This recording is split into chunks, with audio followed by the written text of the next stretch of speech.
نهاركم سعيد سيادة الرئيس، وشكرا جزيلا لأنكم وافقتم على إجراء هذا اللقاء مع التلفزيون البيلاروسي.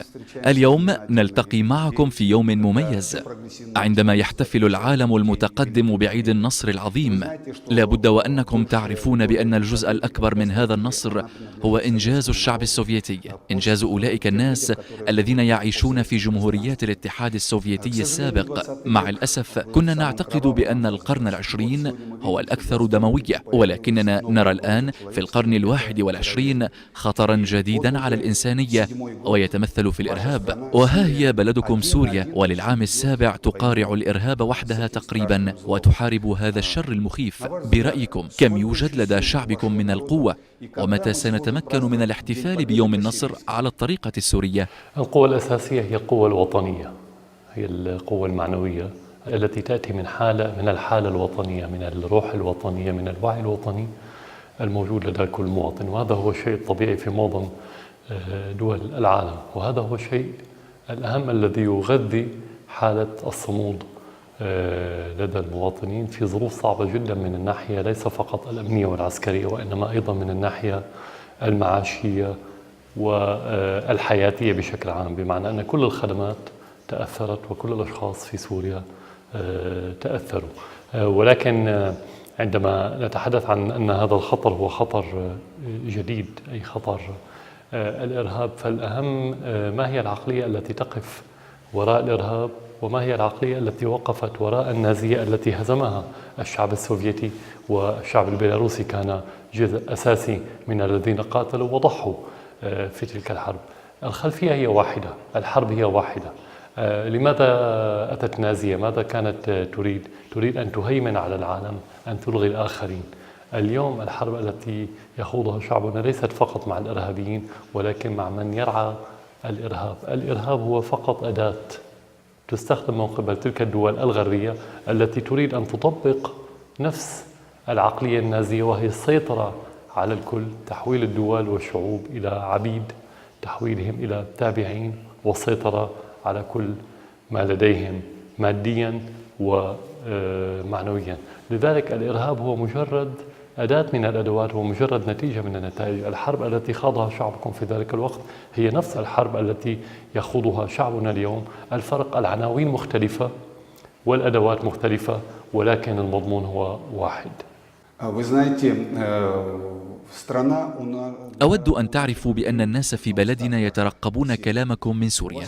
لديكم أصدقاء كثر، وأنا متأكد بأن المحاربين القدامى يعدون الجيش الأكبر، وسأستغل الفرصة وأتمنى أن تقوموا بتهنئة المحاربين القدامى من هنا، من دمشق، من سوريا، أولئك المحاربون الذين اختبروا ويلات الحرب ودافعوا عن بيلاروسيا. لكل من يشاهدكم اليوم، ما هي الكلمات التي ستتوجهون بها إليهم؟ هذه فرصة طيبة جدا لأنقل تهنئة لأولئك المحاربين القدماء، للجيش البيلاروسي، للشعب البيلاروسي، وللدولة وعلى رأسها الرئيس لوكاشينكو. بالنسبة لنا المحاربين القدماء الذين خاضوا تلك الحرب الشرسة، وكانت تضحية الاتحاد السوفيتي في ذلك الوقت كبيرة جدا، تجاوزت 26 مليون شهيد، واقتربت حسب ما نعرف من 30 مليون. هم كانوا الأساس فيها.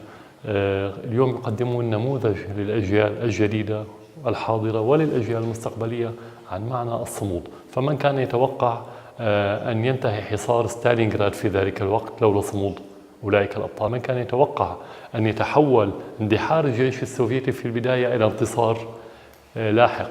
ولولا انتصار الاتحاد السوفيتي لما حصل إنزال النورماندي بالنسبة للدول الغربية، وهذا ما يحاول كثيرين التغطية عليه في الغرب، وهو دور الأهم لشعوب الاتحاد السوفيتي في ذلك الوقت، ومنها شعبكم، في دحر النازية. اليوم هؤلاء المحاربين القدماء لهم دور أساسي في تعزيز روح الصمود، لأنكم أيضا اليوم تتعرضون لشيء مشابه لما تتعرض له سوريا منذ عقود. فأنتم تحت حصار، والرئيس لوكاشينكو تحت محاولات الشيطنة، كما هو الآن وضع الرئيس بوتين مؤخرا أيضا، لأنهم لا ينحنون للغرب. فإذا كانت الأجيال السابقة لم تنحني لهتلر، فعلى الأجيال الحالية ألا تنحني للنازية الجديدة المتمثلة بالاستعمار الغربي بصورته الأكثر حداثة في عصرنا الحالي. شكرا جزيلا على هذه التهاني. والآن هل لنا أن ننتقل إلى الأحداث السورية؟ لا أستطيع أن أفهم ما الذي يدفع شعبكم للصمود، خاصة إذا أردنا المقارنة مع ما حدث في العراق وفي ليبيا، بينما للسنة السابعة ما يزال مبتكرو الأيديولوجيات أي من ينظم الثورات المخملية مستمرين بالمحاولة. إذن ما الذي يدفع شعبكم للصمود؟ عدة أسباب. السبب الأول أن سوريا هي بلد عريق. أنت الآن في دمشق وحلب في الشمال هما أقدم مدينتين في التاريخ، ما زالتا مستمرتان بالحياة من دون توقف، ولا أحد يعرف متى بدأت الحياة فيهما. هذا يعني تراكم تاريخي عمره آلاف السنوات. لو عدت للمكتوب من التاريخ منذ بدأت الكتابة لرأيت بأن سوريا دائما كانت تحت احتلالات مختلفة واستعمار بأشكال مختلفة، وتعرضت للتهديم وتعرضت للغزو. فهذا يعني خبرات تتراكم لدى الشعب السوري في كيفية التعامل مع الحملات الخارجية. فما يحصل الآن لم يكن مفاجئا للشعب السوري. كل الأكاذيب التي طرحت في البداية كانت واضحة. النقطة الثانية، الشعب السوري كأي شعب هو شعب وطني، وهو شعب وطني بمعنى مختلف تماما عما طرحه الغرب في البدايات عندما بدأ يحاول التحريض في سوريا على الحرب من خلال استخدام مصطلحات طائفية. يعني هو أراد أن يخلق مشكلة بين الشعب السوري الذي لا يوجد في تاريخه حالة طائفية منذ مئات السنين أو منذ قرون. عندما قام الغرب بهذه الخطوة الغبية كانت النتيجة أن الشعب السوري توحد أكثر مع بعضه البعض حرصا على الوحدة الوطنية. النقطة الثالثة، إذا كنت تقارن بين ما حصل في سوريا وباقي الدول، هناك شيء آخر هو طبيعة العلاقة بين الدولة والشعب.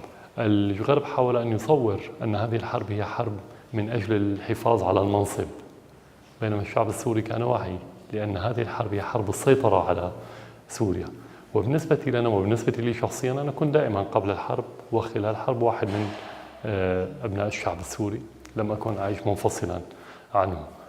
لو لمس الشعب السوري شيء مختلف، لمس بأن هذا الرئيس أو هذا المسؤول يقوم بمعارك من أجل مصالحه الشخصية، فهو بكل تأكيد لن يقف معه ولا يوم واحد. كل هذه الأشياء لم يفهمها الغرب نتيجة قصر نظر مسؤوليه. لذلك حتى هذه اللحظة هم تمكنوا من تحقيق الكثير من التخريب في سوريا، ولكنهم لم يتمكنوا من تحقيق المخطط الذي رسموه بالبداية، هو أن يخرج كل الشعب السوري معهم مع الديمقراطية المزيفة التي يدعونها ومع الحرية المزيفة التي يسوقون لها، من أجل أن يحققوا سوريا التي تمثل الجنة كما كان يصورها الغرب بعد أن تسقط الدولة الحالية. كل هذه الأمور كانت واضحة بالنسبة للشعب السوري، لذلك فشل الغرب في مخططاته. وهذا يدل على أن الغرب مع كل التقدم الموجود لديه هو لا يفهم هذه المنطقة بالعمق. هو اعتاد على مجموعة من المسؤولين العملاء الذين ينافقون له من أجل مصالحهم الشخصية. أما الحالة الوطنية الحقيقية، المفاهيم الاجتماعية العميقة المتراكمة في هذه المنطقة، المسؤولون الغربيون لا يفهمونها على الإطلاق، لذلك فشلوا. هناك أمر قيل عنه الشيء الكثير في الفترة الماضية ولا أستطيع إلا أن أتطرق إليه، وهو موضوع الهجوم الكيميائي في إدلب، وأيضا الضربة الصاروخية لمطار الشعيرات. من فعل ذلك؟ ماذا كان ذلك؟ من يقف وراءه؟ وبرأيكم هل ما حدث هو حلقة لسلسلة واحدة؟ طبعا هو جزء من الحملة التي تحصل على سوريا من أجل شيطنة الدولة السورية. طبعا هم في المراحل الأولى من الحرب حاولوا أن يعتمدوا هذه الشيطنة بالنسبة للشعب السوري، أي إقناع الشعب السوري بسوء دولته. تمكنوا من خداع جزء من الشعب السوري لبضعة أشهر وربما لعام، لكن بعد ذلك لم يتمكنوا، فانتقلوا لمتابعة الشيطنة بالنسبة للرأي العام الغربي لكي يدعمهم في التدخل وفي الحروب.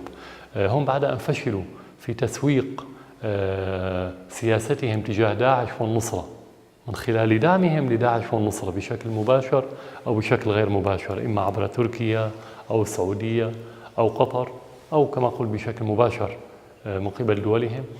أرادوا أن يعني يغسلوا أيديهم من هذا الموضوع ويظهروا أن المشكلة في سوريا هي ليست داعش والنصرة، وإنما هي الدولة التي تقوم بقتل المواطنين الأبرياء عبر استخدام الغازات السامة. وكانت أيضا هي غطاء من أجل التدخل العسكري الأمريكي في سوريا، لأن ترامب كما تعرف هو في ورطة داخلية، لديه صراعات داخلية داخل إدارته، ولديه صراعات مع القوى واللوبيات الأخرى الموجودة في الساحة الأمريكية ومع الإعلام ومع الشركات الكبرى. فأراد أن يقوم من هذه الخطوة بتقديم أوراق اعتماده لهذه المجموعات، وكانت قضية الكيميائي هي أيضا مبرر له لهذا التدخل. فهي عملية مخططة لها عدة أهداف بنفس الوقت، ولكن هم رفضوا التحقيقات، رفضوا أن يكون هناك تحقيق. روسيا وإيران تقدموا بمشروع في منظمة الأسلحة الكيماوية ورفضوا التحقيق، لأن هذا التحقيق سيثبت شيء وحيد، بأنهم كانوا يكذبون. كيف هي الأمور على الجبهة؟ ضد من يحارب الجيش؟ ضد المعارضة؟ ضد مقاتلي داعش؟ أم ضد القوى الخارجية؟ الحقيقة لا نستطيع أن نفصل بين كل هؤلاء. داعش والنصرة لديهم نفس العقيدة الوهابية ونفس العقيدة الإرهابية. داعش والنصرة وأردوغان وهو أخوان مسلمين أيضا لديهم نفس العقيدة، طبعا أيضا مع آل سعود ومع آل ثاني في قطر. كل هذه المجموعة تجمعها العقيدة الوهابية المتطرفة. كل هؤلاء هم أدوات في يد الولايات المتحدة، وأنا لا أقول في يد الغرب، لأن أوروبا الغربية غير موجودة عمليا على الخارطة السياسية. أوروبا تنفذ ما تريده منها أمريكا ومن دون أي اعتراض. فإذا كل هؤلاء يعملون تحت القيادة الأمريكية. لذلك هل نقول القوى الخارجية، هل نقول الإرهابيون من داعش من النصرة من غيرهم؟ المدير واحد والممول واحد، فإذا هم جهة واحدة، ولكن تتنوع الأسماء وتتغير التكتيكات. زملاء الغربيون يتهمونكم كثيرا، يقولون بشار الأسد هو ديكتاتور. أنا أنظر الآن يجلس قبالتي إنسان مهذب جدا ومتعلم، أستطيع القول حتى بأنكم متواضعون. أود أن أعلمكم بأنني أتواجد في سوريا للمرة الخامسة، وتنقلت في أرجائها وتحدثت مع الناس البسطاء، وهو الشيء الأهم بنظري، ولقد رأيت بأنهم يحترمونكم، يثقون بكم. هل لي أن أسألكم بصراحة، ألم تتعبوا من كل هذه القذارة الموجهة إليكم؟ هل تستطيعون التضحية ببعض الأمور القيمة من أجل بلدكم ومستقبلها؟ أم أنكم تعتبرون بأن ليس لديكم سبب للتراجع في الوقت الحالي، وبأنه يتوجب عليكم السير إلى النهاية؟ الحقيقة بالنسبة للتعب أعتقد بأنهم هم تعبوا، أنا لم أتعب. هم الذين تعبوا من كثرة الأكاذيب التي لم تعطي نتائج. هذا من جانب. من جانب آخر هذا شيء إيجابي، لأنه بالنسبة للسياسة الغربية عندما يصفون شخص سياسي في دولة أخرى بالصفات السيئة، فهذا يعني بأنه وطني. لأن معاييرهم للديمقراطية هم مثلا آل سعود على سبيل المثال، هم أصدقائهم المقربون لا يتحدثون عنهم بكلمة واحدة. هذا نموذج. وكما تعلم فالغرب دعم السعودية مؤخرا لكي تكون في مجلس حقوق المرأة في الأمم المتحدة مثلا، يعني أو في مجلس حقوق الإنسان. فعندما يتحدث الغرب عني بصفات جيدة، فأنا يجب أن أكون عندها في حالة مضطربة، لن أكون مرتاح أبدا.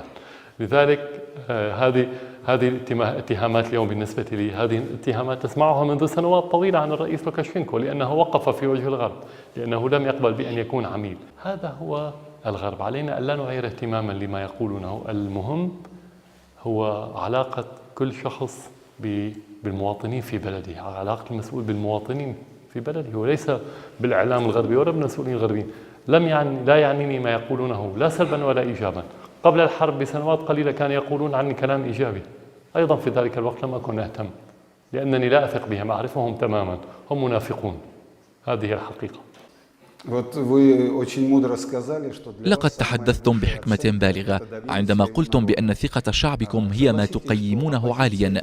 هل توافقونني بأن المعارضة أيضا جزء من شعبكم، وعندما تحاورونها يمكن عندها التحدث عن مستقبل سوريا؟ كان هناك لقاءات جنيف وظهرت بعدها لقاءات أستنا. هل هناك فرق بين هذه اللقاءات؟ وبرأيكم ما هي النتائج لكليهما في الدرجة الأولى بما يخص العلاقة مع المعارضة؟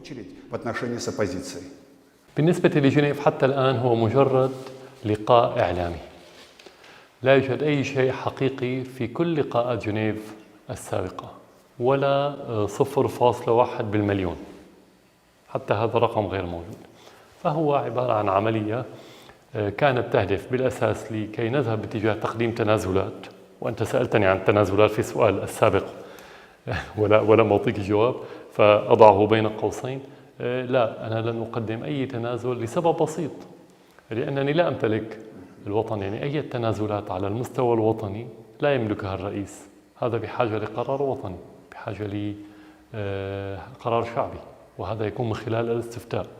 كل ما يتعلق بالسيادة، بالمصالح الوطنية، بالدستور، بالاستقلالية، هذه لا يملكها الرئيس لكي يتنازل عنها. أنا أتنازل عن أشياء شخصية، وهذه لا تهم الناس ولا تهم الأزمة، وليست مطلوبة مني بكل الأحوال.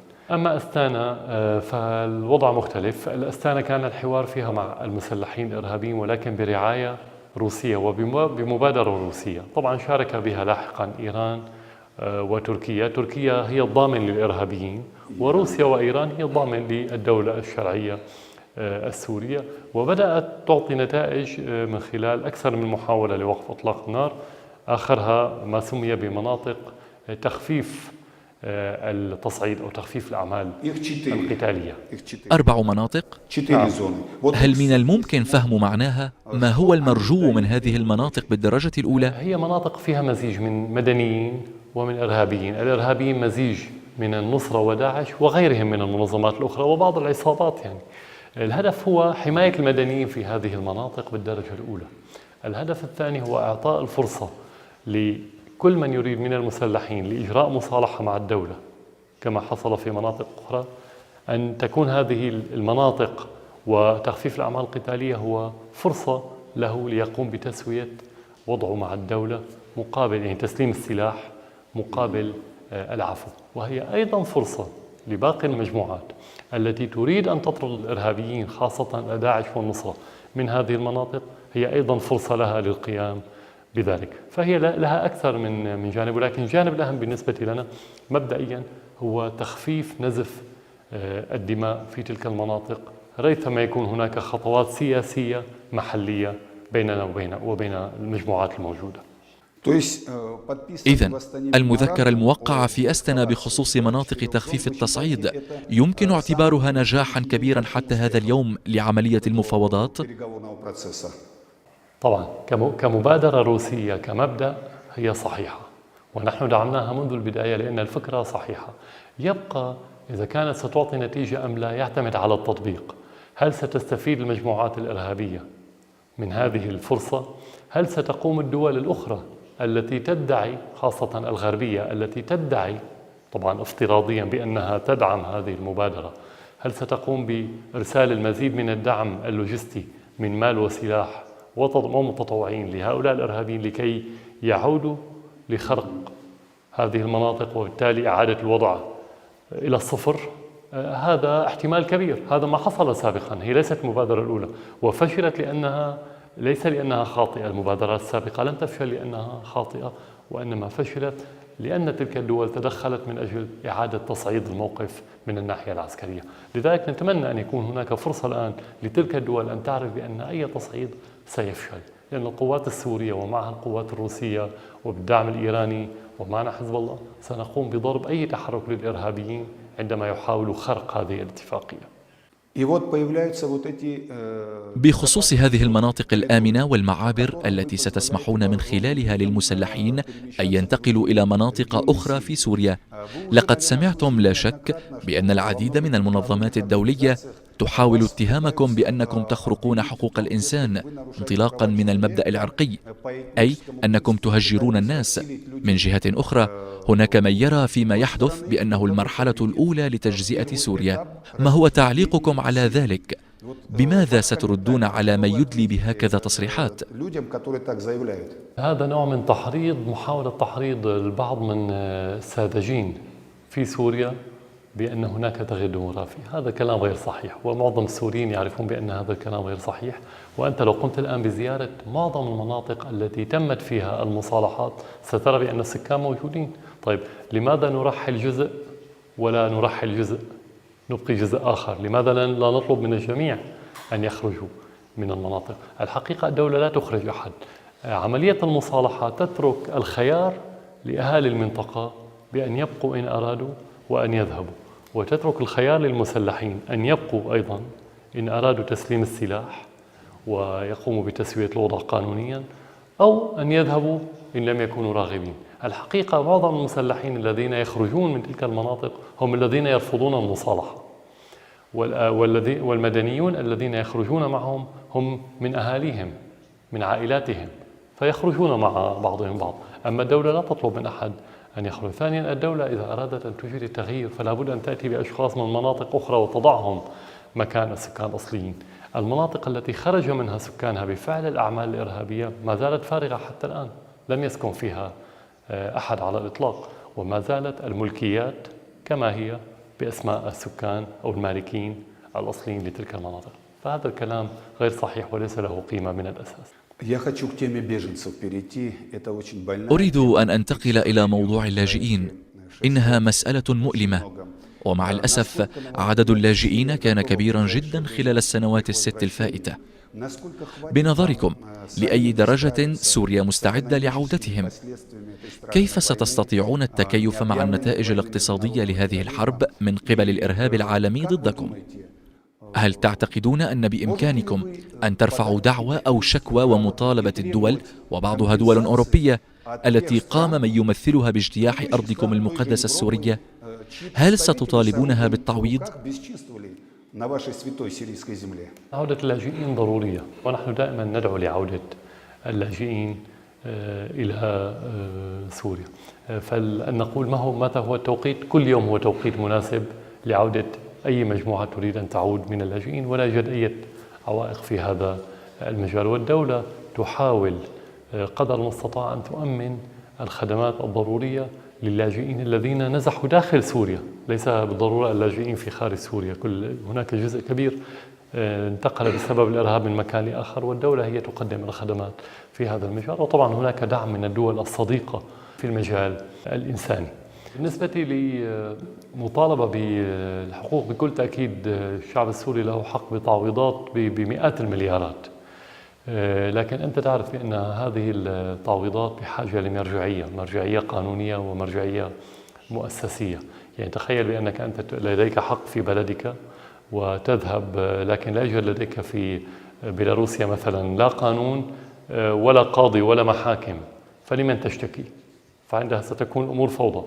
في الوضع الدولي هذا هي الحقيقة، لا يوجد لا مرجعية ولا قانون دولي يحترم ولا مؤسسات نزيهة. يوجد مؤسسات هي تمثل أذرع لوزارة الخارجية الأمريكية، لا يمكن أن تقوم بإعادة الحقوق لأصحابها. لذلك لا يمكن بشكل واقعي الوصول لنتائج في هذا الإطار. وبشكل عام نحن لسنا بحاجتهم الآن. نستطيع أن نبني بلدنا بإمكانياتنا. سوريا بنيت بأيدي سورية، لم تبنى بأيدي أجنبية أساسا عبر تاريخها، لا القديم ولا الحديث. فلدينا القدرات أن نقوم بإعادة بناء الوطن. الأموال تأتي تدريجيا، عودة اللاجئين تعيد معها الأموال وتتحرك الأمور. هذا الموضوع غير مقلق بالنسبة لنا. فنحن لسنا بحاجة أموال أولئك الدول أو أولئك المسؤولين الذين قاموا بدعم الإرهاب وسفك الدماء السوري عبر تاريخ هذه الأزمة. لا أستطيع إلا أن أتطرق لموضوع دير الزور. هي الآن الهدف الرئيسي للحكومة السورية. لماذا يغلق كل العالم أعينه عما يحدث هناك؟ 4 سنوات الناس تحت حصار داعش، هناك مجاعة، هناك دمار، وما هو مخيف أكثر هو موت الأطفال. موت الناس البسطاء. بالنظر إلى المساعدة الإنسانية التي تقدمها 124 دولة في العالم بحسب معلومات أعرف أنها موجودة لديكم، إنهم يدعمون المسلحين، ولكن وخلال هذه السنوات الأربع الماضية لم يقوموا بإرسال رغيف خبز واحد، على الرغم من جميع المساعدات الإنسانية إلى هناك، حيث 200,000 إنسان يحتاجون الماء والخبز كحاجتهم تماما للهواء. لأن السياسة العالمية لا تحكمها المبادئ والأخلاق، وإنما تحكمها المصالح، حتى لو كانت على حساب الأخلاق، وفي أغلب الأحيان هي على حساب المبادئ والقانون الدولي وغيرها. لأن اليوم هناك مجموعة من الدول هي دول استعمارية لا تحكمها المبادئ نهائيا. هناك جزء كبير من الدول هي دول تعرف الحقيقة على المستوى الرسمي والشعبي، ولكنها لا تجرؤ على أن تقول هذه الحقيقة خوفا من الغرب. وهناك مجموعة من الدول القليلة تقول الحقيقة كما هي وتأخذ موقف مبدئي وأخلاقي، منها دولتكم بيلاروسيا، منها روسيا، منها إيران، منها كوريا الشمالية. طبعا هذه الدول لأنها لا تسير مع الغرب هي دول إما تسمى محور الشر أو دول غير ديمقراطية، أو كما تحدثت قبل قليل توصف بمواصفات غير جيدة. لكن هذه الدول هي الوحيدة أو قليلا على من الدول القليلة على مستوى العالم التي تجرؤ على قول الحقيقة. هذا هو السبب أنك لا تسمع سوى القليل حول مجموعات بمئات الآلاف من الأبرياء محاصرة في مكان ما، ولا أحد يتحدث. بالمقابل عندما يقوم الإرهابيون في حلب باختطاف جزء من المدينة مع شعبها ويقومون بقتل الجزء الآخر بالقذائف بشكل يومي، لا أحد يتحدث بهذا الموضوع، لا يعنيهم هذا الشيء، هم يدافعون عن الإرهابيين. عندما نقوم بتحرير هذه المدينة من الإرهابيين يصبح هناك خرق لحقوق الإنسان، لأن الحقوق والإنسان بالنسبة لهم هو الإرهابي، وكل من هو غير إرهابي غير موجود على الخارطة بالنسبة لهم، لا السياسية ولا الإنسانية. أنا أوافقكم تماما، وتأكيدا لهذا خلال زيارتي لسوريا لقد قابلت مفتي سوريا والتقيت البطريرك، قابلت كذلك ممثلي طوائف أخرى، ورأيت بأنهم جميعا يريدون السلام، الوحدة الوطنية، التكاتف، هم جميعا يقفون مع بلدهم. وإذا استرسلنا في هذا الموضوع لماذا لا يؤخذ برأيهم؟ الكثيرون حتى لا يريدون معرفة حقيقة ما يجري في سوريا. هل توافقونني الرأي؟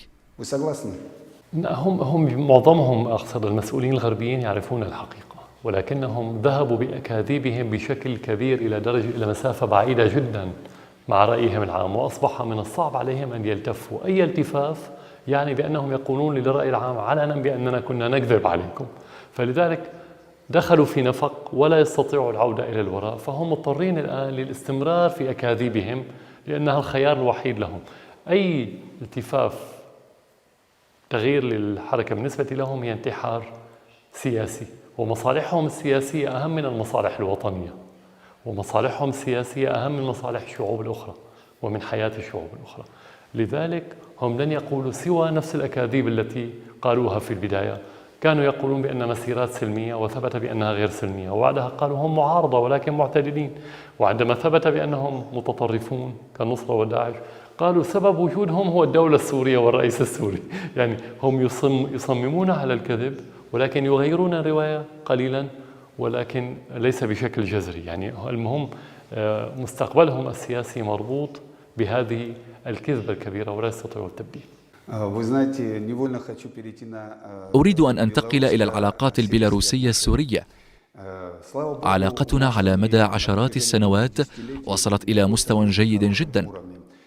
أنتم تعرفون الموقف الرسمي لمينسك الداعم للسلام وللوحدة الوطنية والشعبية في سوريا، الموقف الذي ندد دائما بالإرهاب العالمي الذي يتدخل في أموركم الداخلية، وبتلك الحرب الإعلامية التي تقوم بها مع الأسف الدول الغربية. كيف تقيمون لوكاشينكو من جهتكم، علما بأن بيلاروسيا أيضا وقعت تحت العقوبات الاقتصادية مرات متكررة ووجهت لها انتقادات لا أساس لها، ولكن لوكاشينكو استطاع أن يتعامل مع هذا الأمر. أعطي مثالا قيما على كلامي وهو أوكرانيا. أنتم ترون بأن مينسك اليوم أصبحت المنصة الوحيدة حيث تحاول جميع الأطراف الاتفاق من أجل أن يحل السلام الذي انتظروه طويلا في منطقة الدونباس في أوكرانيا. ألا تعتقدون بأن لوكاشينكو هو ذلك الإنسان الذي ربما يستطيع أن يتدخل في مجريات الحل السياسي لبلدكم؟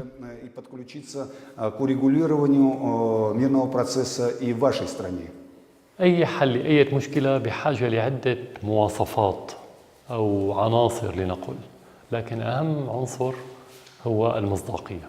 هذا ما يتوفر لديكم، عندهم البلد لديه مصداقية، لأن ما تقوله اليوم السياسة البيلاروسية هي نفس ما كانت تقوله في بداية الأزمة، هي نفس المبادئ التي استندت عليها في قضايا أخرى. المبادئ التي تستند إليها هذه السياسة تجاه سوريا هي نفس المبادئ التي تستند إليها تجاه مصالح الشعب البيلاروسي ومصلحة بيلاروسيا، ونفسها التي تستند إليها في الدور الذي تلعبه في أوكرانيا. فإذا هي سياسة مستقرة، لديها رؤية واضحة، لديها مبادئ واضحة لا تذهب خارجها.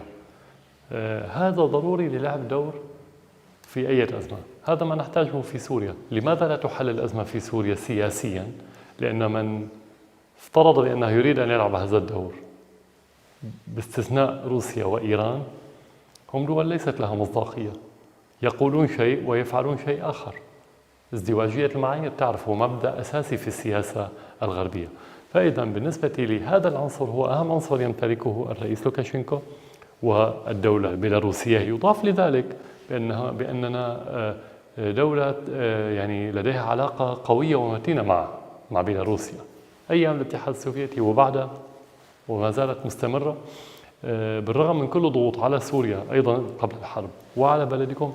استمرت هذه العلاقات من دون أي أخذ بالاعتبار للرغبات الغربية في هذا الموضوع، انطلاقا من المصالح المشتركة. والرئيس لوكاشينكو في هذا المجال كان وطنيا وكان صادقا وكان شجاعا. كل هذه المواصفات أستطيع أن أقول بأنه بكل تأكيد بيلاروسيا إلى جانب روسيا كلاعب رئيسي على الساحة الدولية فيما يخص الحرب على سوريا، بكل تأكيد يمكن لهم أن يلعبوا دورا أساسيا وفعالا. ونحن بكل تأكيد إذا كانت بيلاروسيا لديها رغبة بهذا الدور، نحن نرحب بشكل كبير بأي دور تلعبه في الحرب الدائرة الآن. شكرا لكم على هذه الكلمات. وأريد السؤال عن علاقتنا الاقتصادية. أتفهم بأن الحرب مستمرة منذ 7 سنوات وهناك دمار كبير، ولكن يتوجب إعادة إعمار كل هذا يوما ما. هل تعرفون بأن لدى بيلاروسيا إمكانية كبيرة؟ وعلى سبيل المثال أتذكر بأن الشاحنة الأولى البيلاروسية من ماركة ماز ظهرت على الأرض السورية، وكذلك أتذكر عندما كنتم في بيلاروسيا في العام 2010 وجلستم وراء مقود حافلة من ماركة ماز. بعد أي فترة من الزمن سنرى هذه الحافلات والشاحنات في طرقاتكم. في زيارتي الأخيرة إلى بلدكم قبل الحرب بأشهر قليلة كان هناك اتفاقيات واسعة في المجال الاقتصادي بيننا وبينكم. طبعا أتت الحرب لكي تعرقل كل شيء، لكن مؤخرا وبعد الاجتماعات الأخيرة للجنة المشتركة السورية البيلاروسية، وبعد زيارة رئيس اللجنة من الجانب البيلاروسي وزير الصناعة إلى سوريا منذ أسابيع قليلة، تم إعادة تفعيل بعض جوانب هذه الاتفاقية، وتم الاتفاق على عدد من الصفقات بالاتجاهين، باتجاه من سوريا إلى بيلاروسيا وبالعكس. وطبعا أذكر بدقة زيارتي إلى المعمل في ذلك الوقت، وكان طموحنا فعلا أن نبدأ بالإنتاج خلال أقل من 2 عام بتلك العربة. تأخر بفعل الحرب، ولكن مؤخرا أعدنا تفعيل هذا الموضوع، والآن سيبدأ تصدير خلال الأشهر القادمة تصدير أول دفعة من قطع تلك السيارات ليبدأ تركيبها في سوريا. فإذا بالرغم من الظروف الصعبة التي نمر بها في سوريا وأيضا الحصار على بيلاروسيا، تمكنا بفعل الإرادة القوية من إعادة تفعيل هذه العلاقات. طبعا هذه بداية. المجالات التي تحدثنا بها قبل الحرب من الممكن بالرغم من الظروف الأمنية في سوريا أن نفعل جزء كبير منها، ليس بالضرورة كل المجالات ولكن جزء كبير منها، وهذا ما نسعى إليه الآن، وبدأت العجلة بالدوران مؤخرا. أعتقد بأن لدى بيلاروسيا إمكانية اقتصادية، والمهم أن لدى الشعب السوري ورئيسه الرغبة بإقامة العلاقات والصداقة معنا، وهو أمر أيضا لا يقل أهمية عن غيره. وأعتقد بأن لهذه العلاقات والتعاون مستقبلا كبيرا. في النهاية أريد القول بأنني أعرف سوريا منذ مدة طويلة. هذه الحرب التي تخوضونها منذ 7 سنوات ساهمت في توحيد مجتمعكم. أتذكر السوريين كأناس مهذبين هادئين، ويتميزون عن كل الشعوب العربية بالتسامح والروح الطيبة وبحفاوتهم، وأنتم لم تفقدوا هذا كله بالرغم من الآلام والدموع التي اضطررتم لتحملها. وسأقول لكم بأنكم أنتم شخصيا كنتم مثالا لتوحيد المجتمع. أنا أسافر في أنحاء العالم ولدي أصدقاء سوريين كثر. اليوم ليس هناك عائلة سورية لا تحفظ العلم السوري في منزلها. هذا ما وحد أو دمج المجتمع في بوتقة واحدة. وأريدكم أن تعرفوا بأنني أتمنى من كل قلبي وباسم شعبنا وباسم بيلاروسيا، أتمنى لدولتكم السلام والازدهار والوحدة من أجل أن تسيروا إلى الأمام، من أجل أن لا تعرف الأمهات اللاتي دفن أبنائهن الأسى بعد الآن، وأن يسير كل شيء كما عرفناه في التاريخ، من أجل أن تستمر الحياة وأن تبقى سوريا كما كانت دوما مهدا للحضارة، وأن تبقى مزدهرة. هذا ما نتمناه بإخلاص. чтобы жизнь продолжалась, а Сирия оставалась, как она и была всегда, колыбелью и процветала. Этого мы желаем вам искренне. أشكركم جدا على هذا الكلام الطيب تجاه سوريا وتجاه الشعب السوري. ونحن في سوريا من أهم المزايا لدينا هي الوفاء لكل من وقف معنا في ظرف صعب، وهذا ما قامت به بيلاروسيا. أتوجه بالشكر لكل مواطن بيلاروسي على ما قام به تجاه سوريا، لأن محصلة هذا الدعم هي قرار الرئيس. لا يمكن للرئيس البيلاروسي أن يقوم بدعم سوريا إن لم يكن لديه حالة شعبية تدعمه في هذه السياسة أو في هذا التوجه. ونحن نعتبر أن كل دعم وكل كلمة وكل موقف سياسي قامت به الدولة البيلاروسية على كل المستويات هي تعبر عن حقيقة ما يفكر وما يشعر به الشعب البيلاروسي.